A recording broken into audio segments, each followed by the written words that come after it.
Bem-vindos! Hoje a gente vai mergulhar num livro fascinante, A Psicologia Financeira do Morgan Housel. E olha, não é um livro técnico tipo de investimento, sabe? É mais sobre a nossa cabeça e o dinheiro.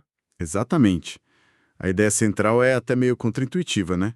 Que o sucesso com o dinheiro tem menos a ver com o quão inteligente a pessoa é e muito mais com o comportamento dela. Paciência, controle emocional, essas coisas. Pois é. E a nossa ideia aqui é fuçar nesses trechos do livro, tentar entender como as nossas emoções, o que a gente já viveu, nossa visão de mundo, como tudo isso influencia as decisões financeiras, muitas vezes de um jeito que a gente nem percebe, né? Totalmente. E que às vezes parece até loucura, visto de fora. Ok, então vamos começar a desembrulhar isso. A primeira coisa que chama atenção é essa ideia forte de que o comportamento supera a inteligência, né? Como o livro mostra isso? Logo no começo, ele joga um contraste bem forte. De um lado tem o Richard Fusconi, executivo, MBA de Harvard, carreira top em finanças. O cara que tinha tudo para dar certo, né? Exato. E quebrou, faliu.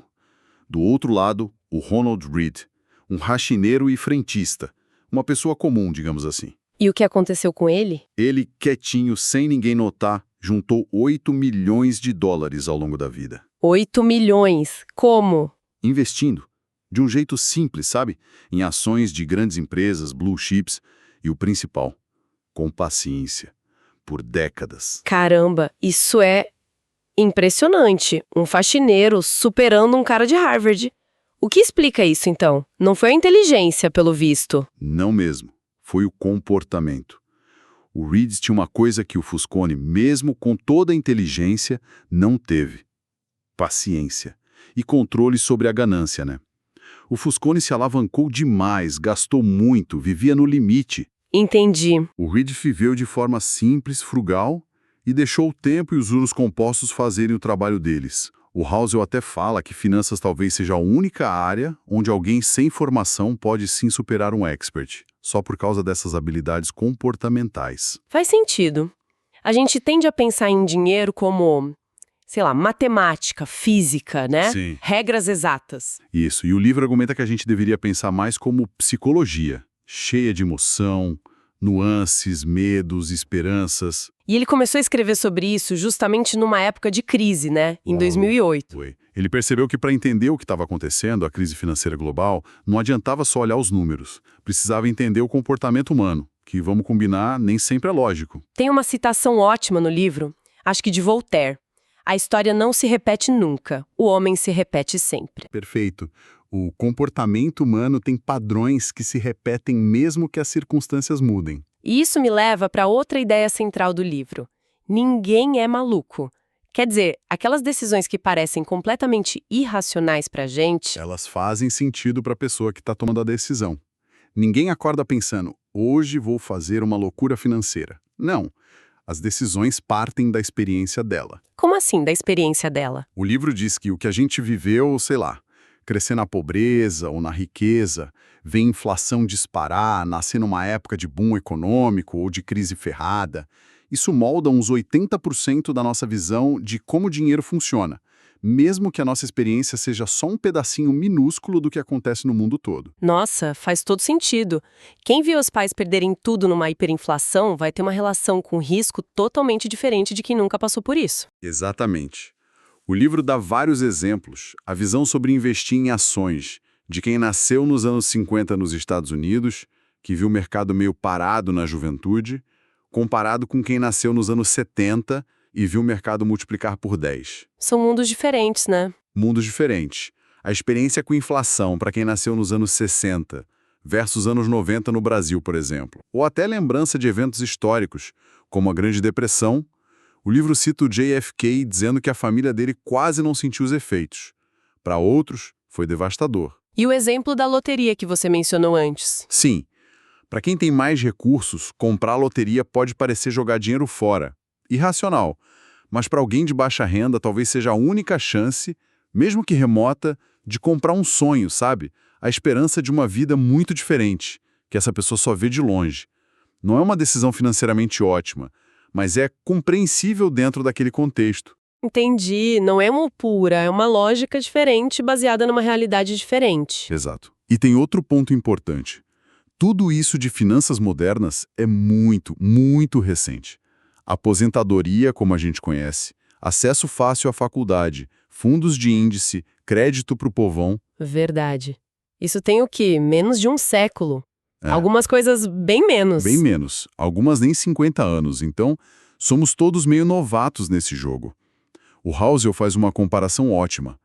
Os cães foram domesticados há uns 10 mil anos e ainda têm instintos selvagens. A gente tem só algumas décadas de experiência com esse mundo financeiro complexo.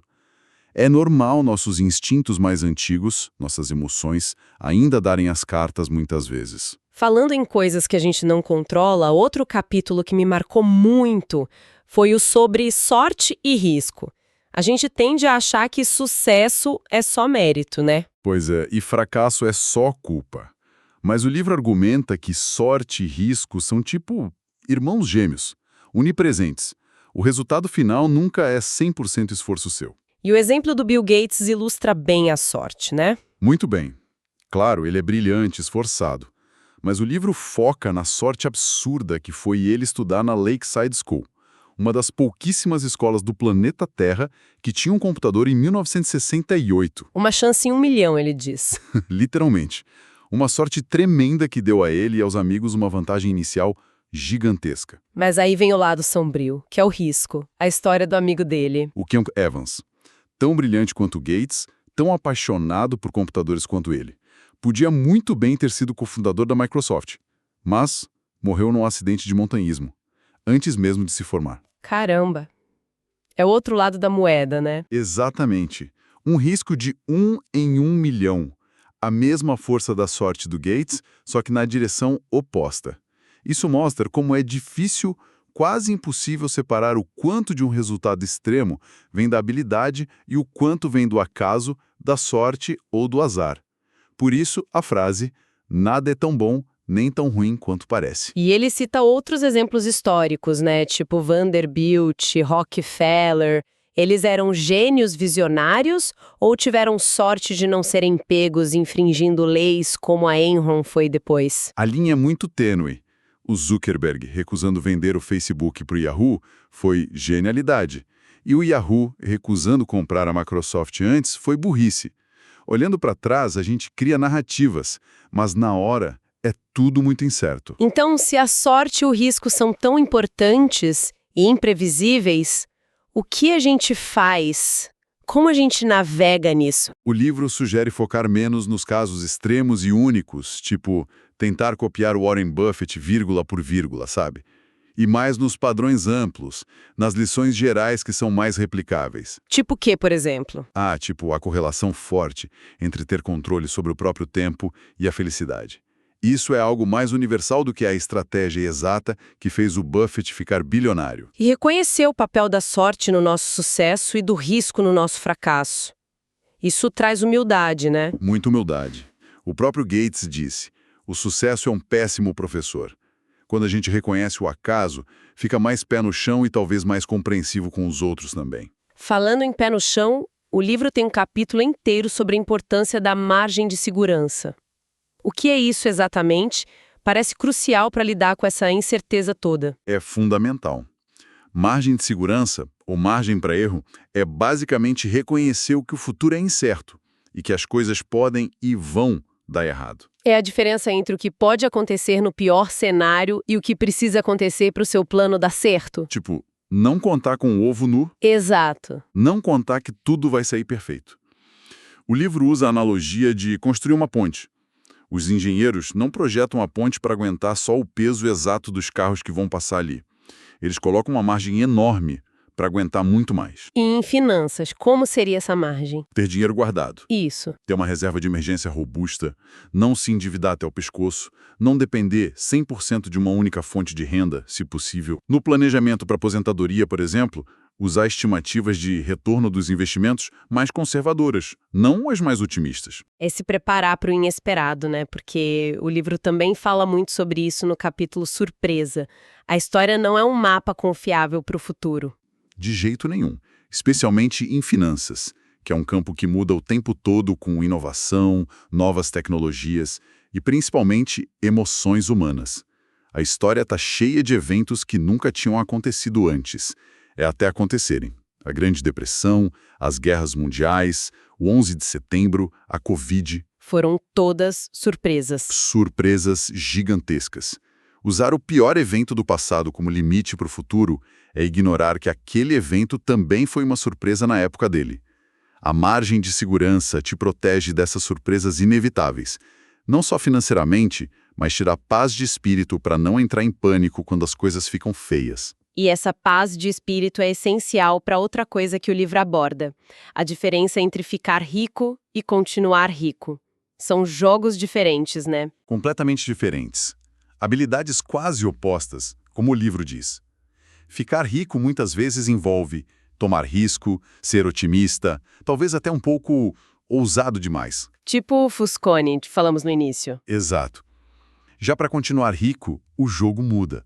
Exige humildade, um certo medo, sabe? Uma paranoia saudável. Frugalidade e, principalmente, a habilidade de sobreviver. Sobreviver aos trancos e barrancos do mercado sem ser varrido do jogo. E por que a sobrevivência é tão importante? Porque é ela que permite que a força mais poderosa das finanças trabalhe a seu favor. Os juros compostos. Ah, os famosos juros compostos. O livro tem aquela analogia incrível das eras glaciais para explicar isso, né? Como a nossa mente tem dificuldade de pegar o poder disso. É brilhante, né? As eras glaciais gigantescas não foram causadas por invernos super rigorosos de uma vez. Foram causadas por verões, um pouquinho só mais frescos. Coisa mínima. Que não derretiam a neve toda do inverno anterior. Isso. Aí a neve acumulava um pouquinho a cada ano. Como a neve é branca, refletia mais luz solar, o que esfriava um pouquinho mais a Terra. Aí acumulava mais neve no ano seguinte, e assim foi. Uma pequena mudança inicial composta ao longo de milhares de anos levou a um resultado extremo. Boa parte do planeta coberta de gelo. Uau! É o poder da constância e do tempo agindo sobre uma coisa pequena. Perfeito. E com dinheiro é a mesmíssima coisa. O exemplo do Warren Buffett que o livro dá é absurdo. A maior parte da fortuna dele veio bem tarde na vida, né? Muito tarde. Na época que o livro foi escrito, ele tinha uns 84,5 bilhões de dólares. Sabe quanto disso ele acumulou depois dos 65 anos? Chuto que mais da metade. 81 bilhões e meio. Quase tudo. Caranga! Ele é um investidor genial, sem dúvida, mas o superpoder dele mesmo é o tempo. Ele começou a investir com 10 anos de idade e nunca parou. O livro faz a conta. Se ele tivesse começado só aos 30 e parado aos 60, mesmo sendo o gênio que é, teria uns 12 milhões, não 84 bilhões. A diferença é brutal. O tempo é o ingrediente secreto. É o mais potente, mas nossa cabeça não processa isso direito. A gente pensa de forma linear. 8 plus 8 plus 8. É fácil, mas pensar de forma exponencial, 8 vezes 8 vezes 8, nosso cérebro dá um nó. Verdade. A gente subestima o crescimento lá na frente. Muito. Por isso que o livro diz que o melhor conselho de investimento talvez seja simplesmente cale a boca e espere. Deixe a composição agir. Mas como você falou, para deixar a composição agir, precisa sobreviver. Precisa continuar rico ou, pelo menos, continuar no jogo. Exatamente. E aí voltamos à dificuldade de manter a riqueza. O livro cita o Jesse Livermore, um trader lendário do início do século XX. Gênio. Fez e perdeu fortunas várias vezes. Morreu falido. Ele era bom em ficar rico, mas não em continuar rico. Perfeito. Manter a riqueza exige evitar a ruína a qualquer custo. Ter a margem de segurança. Evitar dívidas que te obriguem a vender seus investimentos na pior hora possível, quando o mercado despenca. O Michael Moritz, da Sequoia Capital, um fundo gigante de venture capital, disse uma coisa interessante, que boa parte do sucesso deles vinha do medo, o medo constante de ir à falência. É uma paranoia produtiva, digamos assim. Isso, uma mentalidade de sobrevivência. É ela que te mantém no jogo tempo suficiente para colher os frutos lá na frente. O livro conta a história do Rick Guerin, parceiro do Buffett e do Munger, tão inteligente quanto eles, mas era impaciente, usou muita alavancagem e na crise de 1973-74 foi varrido. Teve que vender as ações da Berkshire a preço de banana para o Warren. Saiu do jogo. Perdeu a chance de ver a composição fazer a mágica. Que lição dura. Muito dura. Sobreviver é o primeiro passo. Ser inquebrável. Planejar sabendo que o plano vai dar errado em algum ponto. E ter essa mistura de otimismo para o longo prazo com paranoia para o curto prazo. Isso me lembra outra armadilha que o livro discute. A dificuldade em saber quando é o suficiente.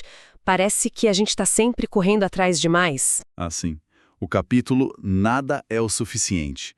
É a armadilha de mover as traves do gol o tempo todo. A gente atinge uma meta financeira e, em vez de aproveitar, já cria outra maior. É a tal da esteira hedônica. Tem aquela história ótima do Kurt Vonnegut com o Joseph Heller, né? Clássica. Estão numa festa na casa de um bilionário gestor de fundos. O Vonnegut fala para o Heller: "Nossa, esse cara ganhou mais dinheiro hoje do que você ganhou com o seu livro Cash 22 a vida inteira." E o que o Heller responde? Sim, mas eu tenho uma coisa que ele nunca vai ter. O quê? O suficiente. Uau, que tapa na cara. É muito forte. E o livro dá exemplos trágicos de gente que já era podre de rica e se destruiu por não ter essa noção de suficiente. O Rajat Gupta, CEO da McKinsey, com 100 milhões na conta, se meteu em esquema de insider trading para virar bilionário. Pra quê, né? Ou o Bernie Madoff. Já era rico com o negócio legítimo dele, mas criou aquele esquema Ponzi gigantesco por mais. E o fundo LTCM, o Long Term Capital Management. Outro exemplo. Gênios, prêmios Nobel de Economia, já eram milionários, mas arriscaram o que eles tinham e precisavam para tentar ganhar o que eles não tinham e não precisavam. E perderam tudo. O Buffett tem uma frase ótima sobre isso, algo como: arriscar o que você tem e precisa por algo que você não tem e não precisa é simplesmente loucura. E por que a gente cai nessa armadilha? É só ganância? Acho que é mais complexo. Tem muito a ver com comparação social. A gente se compara com os outros. Sempre vai ter alguém com um carro melhor, uma casa maior, viajando mais. O capitalismo é ótimo em gerar riqueza, mas também gera muita inveja. É um jogo que não tem fim se você entrar nele. Mas definir o suficiente não significa ser acomodado, ser medíocre, né? De jeito nenhum. Não é parar de ter ambição. É reconhecer que a busca insaciável por sempre mais, por subir mais um degrau na escala social, pode te levar a tomar riscos absurdos. Riscos que colocam em jogo coisas que dinheiro nenhum compra de volta. Tipo o quê? Reputação, liberdade, tempo com a família, a própria felicidade. São coisas que não têm preço. Arriscar isso por um ganho financeiro a mais, quando você já tem o suficiente, não faz sentido. Saber a hora de parar de forçar a barra é uma habilidade crucial. E isso conecta com outra ideia do livro. Riqueza é o que você não vê. Exato. Uma distinção muito importante. Uma coisa é ser rico, que geralmente a gente associa com o que a pessoa gasta. O carrão, a mansão, as joias. Outra coisa é a riqueza, que é o que a pessoa não gastou. O dinheiro que está guardado, investido, trabalhando para ela. O livro conta a história do autor quando era manobrista, né? Sim, ele viu um cara chegar num Porsche caríssimo e pensava: nossa, esse cara é rico. Aí um dia, o mesmo cara aparece num Honda velho todo batido. O Porsche era alugado ou financiado até o talo. O carro caro não significava riqueza. Significava só que ele tinha $100 mil a menos na conta ou 100 mil a mais em dívida. A riqueza de verdade são os ativos que ainda não viraram coisas visíveis. A poupança, a previdência, os investimentos. Isso. E como essa riqueza é invisível, é difícil aprender sobre ela olhando os outros. A gente admira o gasto, a ostentação, porque é o que a gente vê. Mas o que a gente realmente deseja, no fundo, é a segurança, a liberdade que a riqueza invisível proporciona. O Ronald Read, o faxineiro milionário, só virou exemplo depois que morreu e descobriram a fortuna dele. Ninguém via a riqueza dele no dia a dia. É como tentar aprender a escrever sem poder ler, né? A gente não tem bons modelos visíveis de ser rico de verdade. Exatamente, tem muito milionário andando de carro velho e muita gente que parece rica, mas está afundada em dívida. Por isso, cuidado ao julgar o sucesso alheio, e principalmente ao definir seus próprios objetivos baseado no que os outros mostram. E aí entra o capítulo Guarde Dinheiro. Parece óbvio, mas por que precisamos ser convencidos disso? Porque muita gente acha que não consegue guardar ou que não precisa. Talvez porque foca demais em ganhar mais ou ter retornos maiores nos investimentos. Mas o livro argumenta que a taxa de poupança é a variável mais importante e mais controlável da equação da riqueza. Mais importante que a renda ou o retorno dos investimentos? A longo prazo, sim, porque a taxa de poupança está sob seu controle direto. A renda pode variar, os retornos do mercado são imprevisíveis, mas o quanto você gasta do que ganha, isso depende de você. Ele faz uma analogia com a crise do petróleo nos anos 70. O mundo não ficou sem petróleo porque acharam mais poços do dia para a noite, mas porque os carros, as indústrias, tudo ficou mais eficiente no consumo. Poupar é eficiência financeira. Faz sentido. É mais fácil controlar o gasto do que prever o mercado. Muito mais fácil. E exige menos esforço intelectual do que tentar achar aquele 0,1% a mais de retorno no investimento. Cortar excessos. Viver um degrau abaixo do que a sua renda permitiria, isso libera muito mais dinheiro para investir do que ficar obcecado com a performance de curto prazo. Mas o que impede a gente de poupar mais, muitas vezes, é o ego, né? A comparação social que a gente falou. Totalmente. É querer mostrar status, é se importar demais com o que os outros vão pensar. A chave para poupar mais é, muitas vezes, desejar menos. E isso é psicologia pura, não finanças. E o dinheiro guardado, mesmo sem um objetivo específico, compra o quê? Flexibilidade, opções, controle sobre o seu tempo, que, como a gente vai ver, é talvez o bem mais valioso que o dinheiro pode comprar. Guardar dinheiro é criar uma margem contra as surpresas da vida. E o livro defende que esse controle sobre o tempo é o maior dividendo que o dinheiro paga. Mais do que coisas. Sem dúvida nenhuma. O capítulo Liberdade é todo sobre isso. Ele cita uma pesquisa de um psicólogo chamado Angus Campbell, que descobriu que o fator que mais contribui para a felicidade das pessoas não é a renda, nem a educação, nem onde moram. É a sensação de ter controle sobre a própria vida. E o dinheiro compra esse controle. Compra. Ter uma reserva de emergência te dá poder para negociar com seu chefe ou para pedir demissão se o trabalho estiver te matando. Permite escolher um emprego que pague menos, mas te dê mais satisfação ou flexibilidade. Permite lidar com um problema de saúde inesperado sem entrar em pânico financeiro. Permite decidir quando se aposentar.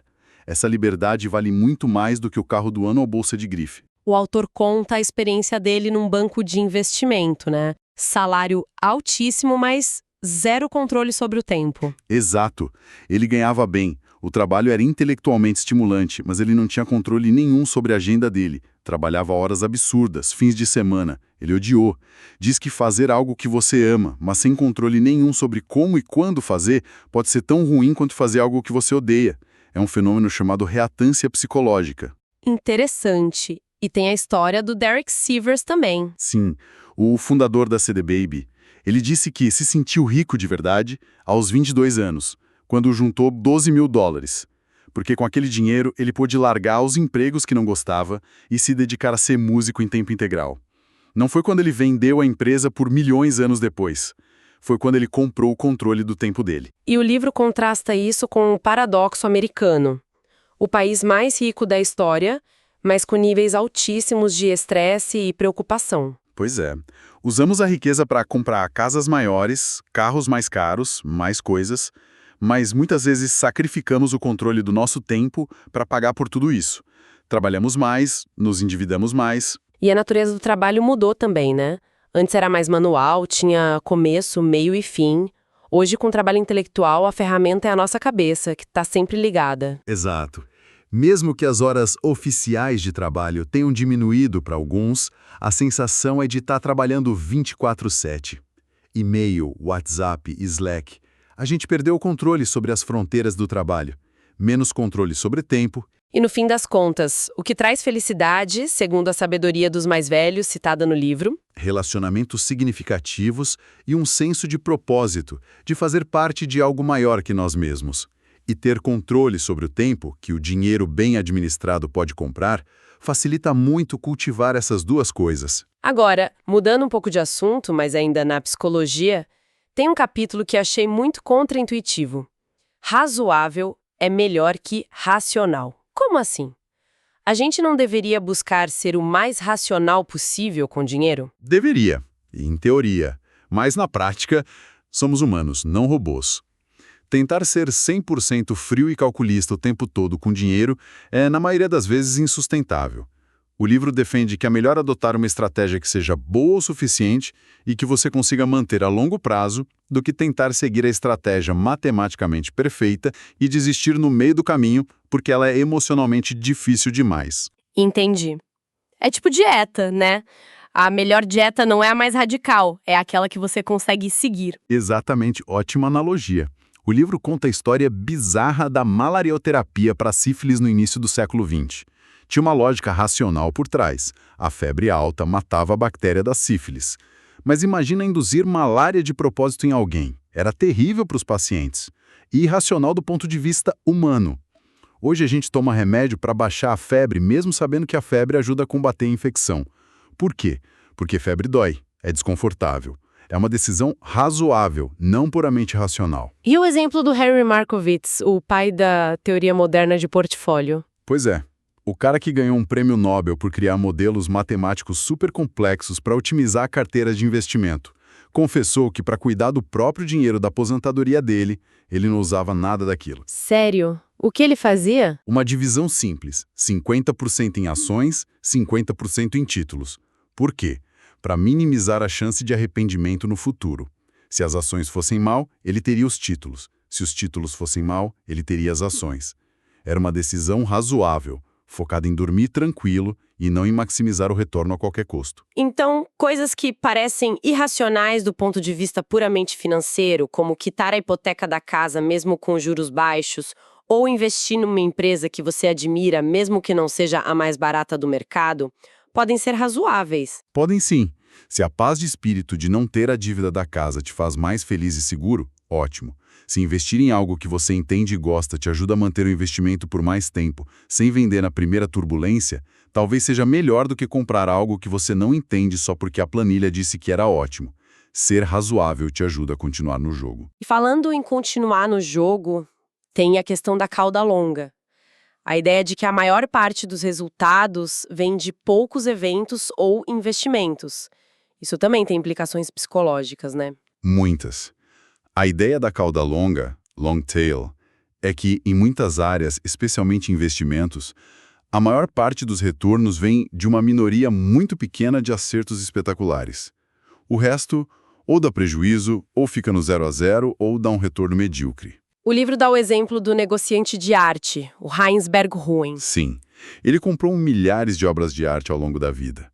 A maioria não valeu nada ou quase nada, mas algumas poucas obras-primas, de Picasso, Klee, Matisse, geraram praticamente todo o retorno espetacular da coleção dele. Ele podia errar na maioria das vezes e ainda assim ter um sucesso tremendo por causa desses poucos acertos gigantes. E no mundo dos negócios, o Walt Disney. Mesma coisa. Fez centenas de curtas de animação que deram prejuízo ou empataram. Mas aí veio Branca de Neve e os Sete Anões. Um sucesso estrondoso que sozinho pagou todas as contas, salvou o estúdio e financiou tudo que veio depois. E em capital de risco, venture capital? É a regra do jogo. A maioria das startups investidas falha, perde dinheiro. Uma pequena parte dá um retorno bom, e uma fração minúscula, tipo 0,5%, dá retornos absurdos de 50x, 100x o investimento. São esses poucos home runs que carregam o retorno da indústria inteira. Isso vale para as ações de empresas normais também? Vale. Um estudo citado no livro mostra que no índice Russell 3000, que tem 3.000 das maiores empresas dos Estados Unidos, 40% das ações basicamente faliram ou tiveram performance horrível ao longo do tempo. Todo o retorno do índice veio dos 7% de ações com o melhor desempenho. A maioria das ações não compensam risco. São poucas estrelas que puxam a média para cima. Então, a lição para o investidor comum é que a gente vai errar muito. E tá tudo bem. Exatamente. É normal ter um monte de investimentos na carteira que não vão para lugar nenhum, ou até dão prejuízo. O importante é ter alguns poucos que dão muito certo e compensam os outros. O problema é que a gente foca demais nos erros, se culpa por eles e esquece que até os maiores investidores, como Buffett, erraram muito. A maior parte do dinheiro dele veio de umas 10 ações num universo de 500 que ele já comprou. E o mais importante talvez não sejam as decisões do dia a dia, mas como a gente reage nos momentos de pânico, né? Naqueles poucos dias de crise aguda. Precisamente. O livro cita Napoleão. Gênio é o homem que consegue fazer coisas medianas quando todos ao redor estão perdendo a cabeça. Em investimentos, sobreviver aos dias de pânico extremo sem vender tudo no fundo do poço é o que realmente importa para deixar a cauda longa positiva trabalhar a seu favor. Ficar investido durante as recessões, mesmo que doa. E aceitar que errar faz parte. O Jeff Bezos e o Reed Hastings da Netflix falam sobre isso, né? Que precisam ter grandes fracassos para poder achar os grandes sucessos. Sim. É o custo de encontrar os eventos de cauda longa positiva. Você tem que experimentar, tentar coisas novas e aceitar que muitas não vão dar certo. O George Soros disse algo como: não importa se você está certo ou errado, mas quanto dinheiro você ganha quando está certo e quanto perde quando está errado. Faz todo sentido. Agora, uma coisa que dificulta manter planos de longo prazo é que nós mesmos mudamos, né? O capítulo Você Vai Mudar fala disso. É um ponto crucial e muitas vezes ignorado. A gente faz planos financeiros para daqui a 30, 40 anos, como se a pessoa que nós seremos lá na frente fosse exatamente igual à que somos hoje. Mas não é. Nossos desejos, prioridades, valores, até nossa personalidade. Tudo muda. O livro conta a história do amigo do autor que sonhava ser médico. Sim, lutou anos para entrar na faculdade, fez residência, todo o esforço. E quando finalmente começou a trabalhar como médico, descobriu que odiava aquilo. Que situação! E a gente é péssimo em prever essas mudanças. O psicólogo Daniel Gilbert chama isso de ilusão do fim da história. A gente olha para trás e reconhece o quanto mudamos nos últimos 10 anos, mas acredita que nos próximos 10 anos vamos mudar muito pouco. Subestimamos nossa capacidade de mudança futura. A gente vê isso em tudo, né? Tatuagens que fazemos e depois nos arrependemos, casamentos que acabam, carreiras que mudam de rumo. Exatamente. E qual o impacto disso nas finanças? Dificulta enormemente manter aqueles planos super rígidos de longo prazo, que são essenciais para a composição funcionar. O Ronald Read e o Warren Buffett, que mantiveram a mesma estratégia por décadas, são a exceção, não a regra. Nossas vidas financeiras talvez sejam mais como blocos de 10, 20 anos, com objetivos e necessidades diferentes em cada fase. Então, como lidar com essa nossa própria inconstância? O livro sugere duas coisas. Primeiro, evitar extremos financeiros ao longo da vida. Tentar manter um certo equilíbrio. Não sacrificar tudo hoje por um futuro incerto que talvez você nem queira mais quando chegar lá. Viver tão frugalmente que você se sente miserável ou trabalhar tanto que você não tem vida aumenta o risco de você chutar o balde e abandonar o plano. Equilíbrio em cada fase aumenta a chance de persistência. E a segunda coisa? Aceitar que a mudança vai acontecer e estar pronto para se adaptar. Não ficar preso a custos irrecuperáveis, a planos antigos que não fazem mais sentido para o seu eu atual. O Daniel Kahneman, outro Nobel de Psicologia, disse que não se importa em jogar fora meses de trabalho se perceber que estava no caminho errado. Saber cortar perdas, não só financeiras, mas em planos de vida, permite que você realinhe e volte a compor em direção ao que importa para você agora. É preciso flexibilidade, então. E falando em custos, tem o capítulo Nada é de graça. Qual é o preço do sucesso financeiro que a gente geralmente não vê? O preço é a volatilidade, o medo, a dúvida, o arrependimento, a incerteza. Esses são os custos de obter retornos acima da renda fixa no longo prazo. O problema é que esse preço não vem com uma etiqueta clara, como o preço de um carro. A gente só sente ele na pele quando o mercado cai, quando a dúvida bate. E aí parece uma multa, né? Como se a gente tivesse feito algo errado. Exatamente. Essa é a sacada genial do capítulo. A gente encara a volatilidade do mercado como uma multa por ter investido, uma punição. Mas deveria encarar como uma taxa, um ingresso que você paga para ter acesso aos retornos potencialmente maiores do longo prazo. O livro mostra aquele gráfico do Dow Jones ao longo de décadas, né, com as quedas destacadas. Sim, mostra que o mercado sobe no longo prazo, mas o caminho é uma montanha russa, cheio de quedas brutais. Essa dor, essa incerteza das quedas, é o preço, a taxa de admissão. Ele dá o exemplo da Netflix e da Monster Beverage, ações que deram retornos absurdos. Mas se você olhar o histórico, elas passaram a maior parte do tempo negociando abaixo das suas máximas históricas. Exigiu estômago para segurar. E tentar evitar esse preço, tipo fazendo market timing, tentando adivinhar a hora de entrar e sair. Geralmente, sai mais caro ainda. É como tentar entrar no parque de diversões pulando o muro para não pagar o ingresso. Você pode até conseguir uma vez ou outra, mas a chance de se machucar ou ser pego é grande.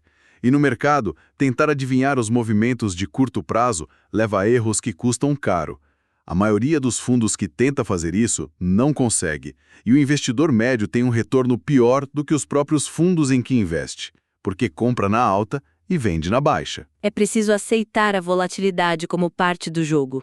Aceitar e entender que ela é a taxa que vale a pena pagar pelos retornos de longo prazo. Se você não está disposto a pagar esse preço, talvez o mercado de ações não seja para você. Outro ponto importante para evitar erros é entender que nem todo mundo está jogando o mesmo jogo que a gente, né? O capítulo Você e Eu. Fundamental.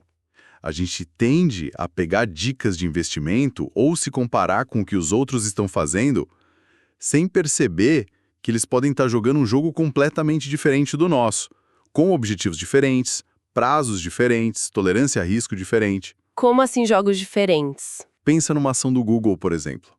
Qual o preço certo para ela? Depende. Para um day trader que vai vender daqui a algumas horas, o preço certo é 1. Para um fundo de pensão que está investindo para daqui a 30 anos, o preço certo é outro, baseado em fundamentos de longo prazo. Para alguém que vai precisar do dinheiro em 5 anos, é outro jogo ainda. E as bolhas financeiras se formam um pouco por causa disso? Exato. Muitas vezes, as bolhas não são causadas por investidores de longo prazo ficando irracionais.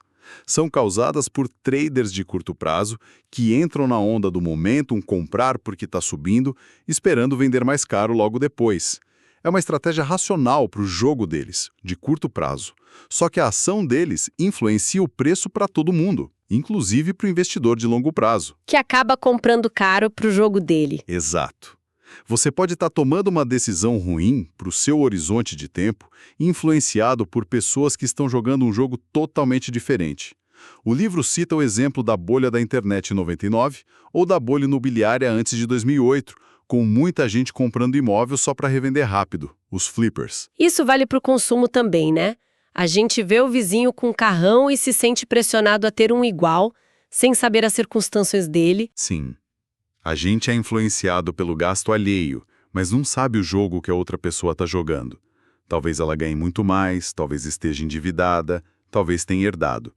Se comparar e tentar evitar sem entender o contexto leva à frustração. Então a lição mais importante é: Identifique o seu jogo. Qual o seu horizonte de tempo? Quais são os seus objetivos financeiros reais? Qual a sua tolerância a risco? Depois de definir isso, filtre o ruído. Ignore as dicas e as ações de pessoas que claramente estão jogando um jogo diferente do seu. O autor até compartilha o jogo dele: investidor passivo, longo prazo, otimista. falando em otimismo, o livro tem um capítulo sobre a sedução do pessimismo. Por que o pessimismo parece mais inteligente e chama mais atenção? É curioso, né? O otimismo é a aposta mais razoável no longo prazo, historicamente falando. O mundo progride, a economia cresce na maior parte do tempo. Mas o pessimismo soa tão mais sofisticado, mais realista. Por quê? Tem várias razões. Primeiro, nosso cérebro é meio que programado para prestar mais atenção em ameaças do que em oportunidades. É a aversão à perda, um instinto de sobrevivência. Segundo, problemas financeiros tendem a ser sistêmicos, afetam todo mundo ao mesmo tempo, então ganham muito mais destaque na mídia do que as boas notícias, que são mais graduais. Uma queda na bolsa é notícia de primeira página, anos de alta nem tanto. Verdade. Terceiro, é mais fácil extrapolar tendências ruins. O petróleo vai acabar, a dívida vai explodir. É mais difícil imaginar as soluções, as adaptações, a inovação que podem surgir para resolver esses problemas. E por último, o progresso é lento, resultado da composição ao longo do tempo. Já os reveses, as crises, são rápidos, abruptos.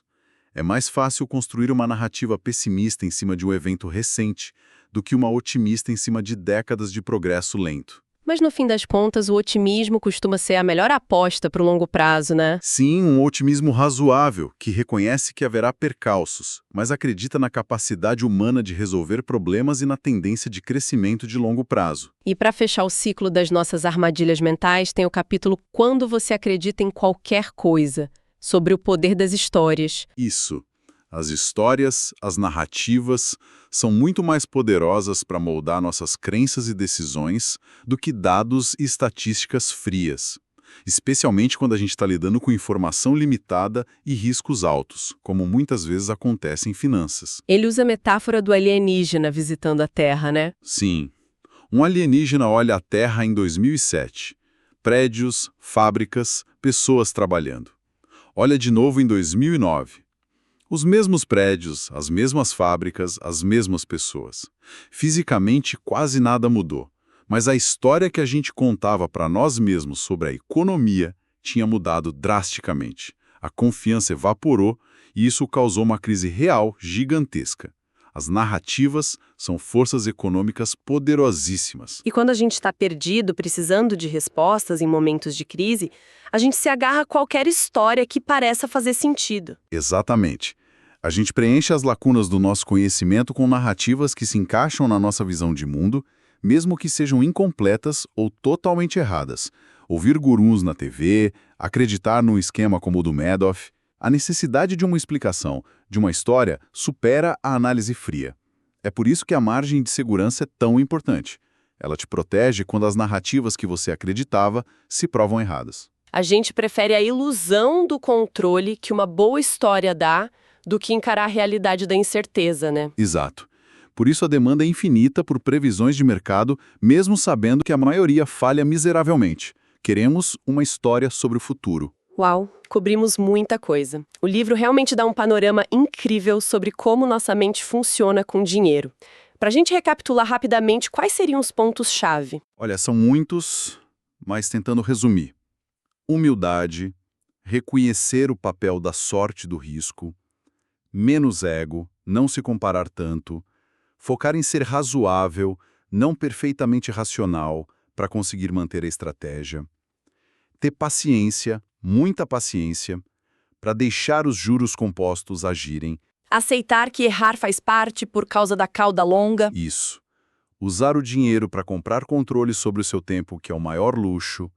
Guardar dinheiro mesmo sem um objetivo específico, para ter margem de segurança contra as surpresas. Entender que os retornos têm um preço, volatilidade, e estar disposto a pagar. Definir o seu próprio jogo, não seguir a manada. Evitar extremos. E respeitar a complexidade de tudo isso. Perfeito. É um conjunto de princípios comportamentais, mais do que regras financeiras. E o autor até compartilha a abordagem pessoal dele no final, né? Não como uma receita, mas como um exemplo. Sim. No capítulo Confissões, ele conta que foi muito influenciado pelos pais, que eram frugais e valorizavam a independência. Ele foca muito nisso. Independência financeira. Tem uma taxa de poupança alta, quitou a casa própria cedo, mais pela paz de espírito do que pela otimização financeira, e mantém uma parte significativa do patrimônio em caixa para nunca ser forçado a vender ações no pânico e para dormir bem. E nos investimentos? Ele conta que começou tentando escolher ações, mas migrou para uma estratégia simples de investir em fundos de índice passivos de baixo custo e ir aportando regularmente, dollar cost averaging. Ele acredita que essa é a melhor abordagem para a maioria das pessoas no longo prazo. Interessante ver como ele aplica os próprios princípios. E tem ainda o pós-escrito, que dá um contexto histórico importante, né, sobre o consumidor americano. Sim, é uma análise bem legal de como a mentalidade financeira dos americanos foi moldada desde a Segunda Guerra. O medo de voltar à depressão levou a políticas que incentivaram muito o consumo e o crédito fácil. A dívida das famílias explodiu. E teve aquele período de ouro, de grande igualdade. né? Sim, dos anos 50 aos 70, mais ou menos. A renda de todo mundo cresceu junto, os estilos de vida ficaram mais parecidos. Mas a partir dos anos 80, a desigualdade disparou. O crescimento continuou, mas ficou concentrado no topo. Só que as expectativas das pessoas continuaram as mesmas da época de ouro. Exato. As pessoas continuaram aspirando ao estilo de vida que viam nos mais ricos, que estava cada vez mais distante. E como preencher essa lacuna entre a aspiração e a renda que não acompanhava? Com dívida. O que acabou levando à crise de 2008. Foi um fator importante. E gera esse descontentamento que a gente vê hoje, essa sensação de que o sistema não funciona mais como antes, porque as expectativas, formadas numa outra era, não batem com a realidade atual. Expectativas demoram mais para mudar do que a realidade. Caramba, que mergulho profundo. Então, resumindo a ópera, o que a gente aprende com a psicologia financeira é que lidar com o dinheiro é, no fundo, lidar com a gente mesmo, né? Com nossas experiências, medos, esperanças e as histórias que a gente conta. Exatamente. Não tem fórmula mágica, não tem resposta única. O caminho parece ser entender nossos próprios vieses, a história que nos moldou, e buscar ser razoável nas decisões, focando na sustentabilidade do plano e na paz de espírito, mais do que na otimização pura. E fica aqui uma provocação para quem nos ouve. Se o livro mostra que a gente muda tanto, que nossas prioridades se transformam e que o mundo é cheio de surpresas, capítulos 12 e 14, talvez a habilidade financeira mais valiosa não seja tentar prever o futuro, mas sim desenvolver a flexibilidade e a capacidade de se adaptar à incerteza e ao inesperado. Qual crença ou plano financeiro que a gente tem hoje pode parecer totalmente sem sentido para o nosso eu daqui a 10 ou 20 anos? Excelente pergunta para a gente levar para